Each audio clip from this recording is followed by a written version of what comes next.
Por ejemplo, para el mapa de calor podemos primero categorizar las variables que no son categóricas, como por ejemplo género,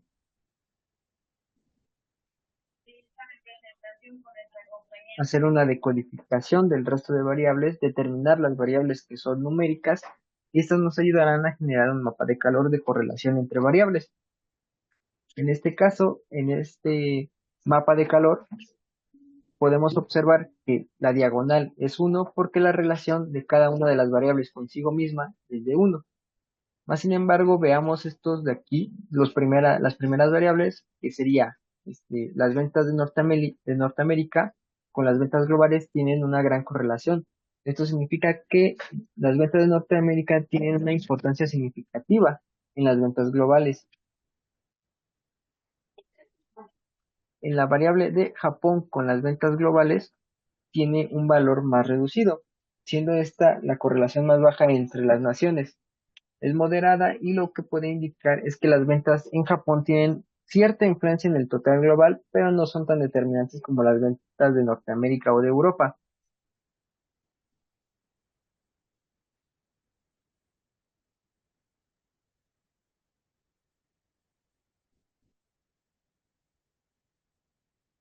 Otra correlación que podemos notar es en los videojuegos.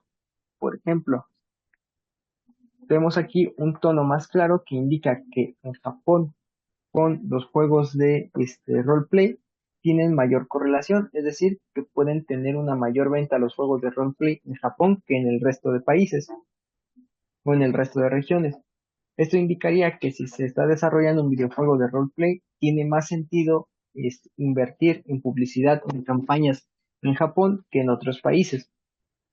Otra cosa que también podemos observar es que los juegos de shooter también tienen una correlación positiva en Norteamérica y en la Unión Europea. Entonces tendría más sentido invertir en publicidad de estos videojuegos en Norteamérica o en la región europea.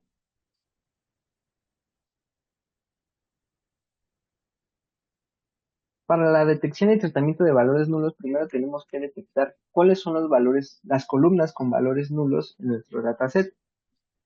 En este caso podemos observar, y como ya lo sabíamos, que la columna de año tiene 271 registros como nulos y la columna de publisher 58. En porcentaje del dataset, esto representa el 1.6% en la columna de años y 0.34% en la columna de publicador. Dado que los porcentajes de los valores faltantes en las columnas, que es 1.73% y 0.34%, son bajos, eliminar estos registros puede ser una opción viable. Más sin embargo, lo que se realizará ahora va a ser la eliminación de los registros que no tengan ni año ni publicador.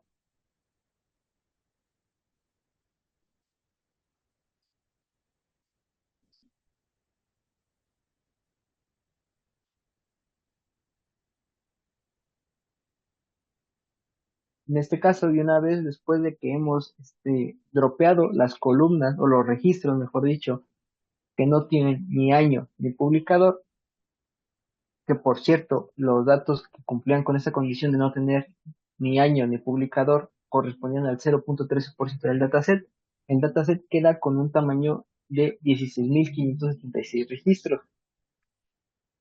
Si volvemos a analizar nuestro dataset, podemos observar que ha disminuido tanto los registros con datos nulos en año como los registros con datos nulos en publisher. Ahora necesitamos imputar datos en los registros faltantes con valores nulos. Aquí tenemos un problema y es que, por ejemplo, si tenemos un videojuego con una categoría de shooter, sabemos que definitivamente no lo publicaría Nintendo.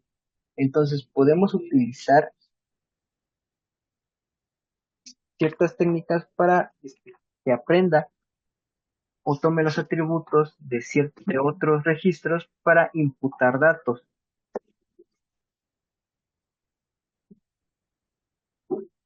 En este caso, y una vez que hemos imputado publicadores en nuestro archivo, podemos volver a imprimir el registro de cuántos videojuegos tiene cada publicador.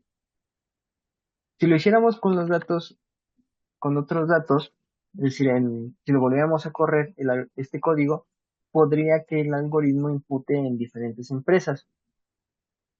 En este caso podemos observar un antes y un después de los datos, antes de la imputación y después de la imputación. En este caso, Electronic Arts empezó con 1.351 videojuegos publicados, pero posterior a la imputación tiene 1.355.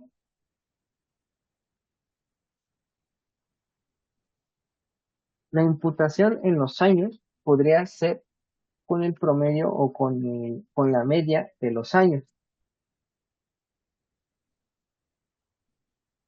Una vez que hemos imputado los años con la mediana, podemos imprimir la gráfica de ventas por año y nuevamente observar cómo es que esto afecta a nuestra información.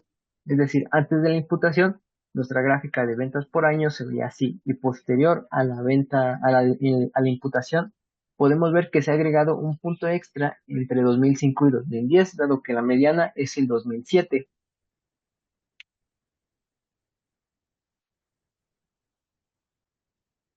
Entonces, de esta forma es que podemos concluir o podemos tener datos más limpios y nuestro análisis descriptivo ha finalizado, concluyendo que en Japón se venden más videojuegos o tienen una correlación más grande en venta de videojuegos de roleplay que en otros países, y Norteamérica y la región de europea tienen mayor correlación con la venta de videojuegos shooter, al igual de que las ventas de Norteamérica son las ventas que mayor impacto tienen en las ventas globales.